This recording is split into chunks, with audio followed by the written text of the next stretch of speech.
Hello বন্ধুরা, আজকে রাতের ডিনারে কী করছি দেখুন। এই যে মাছ ভাজছি, মাছ ভাজা হচ্ছে, আর এই যে ভাত বসিয়েছি।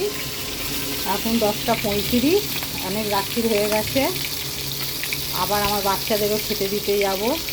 তো খুবই গরম, কষ্ট হচ্ছে খুব গরমে। কী করব বন্ধুরা, দুপুরে ভিডিও দিইনি, পিক দিয়েছিলাম। তো দুপুরে অনেক কিছুই রান্না হয়েছে, ওরা খাবে না এই গরমে। ওই জন্য এখন খাবে মাছ ভাজা আর আলু ভাজবো, আর টকের ডাল আছে, টকের ডাল দিয়ে মাছ ভাজা দিয়ে আলু ভাজা দিয়ে আর একটু ডিম ভেজে দেবো, ওরা খাবে। বাপ বেটা, হাসবেন আর ছেলে। আর আমার মেয়ে তো খাচ্ছে না, মেয়ের অন্য খাবার, আর আমার একটা রুটি হলেই হয়ে যাবে তা। তো বন্ধুরা, এই হলো আমার রাতের ডিনার। ভাত এখনও বসিনি, কখন হবে রান্না কী জানি। তো ভালো লাগলে আমার ভিডিওটা প্লিজ একটু লাইক কমেন্ট করবেন।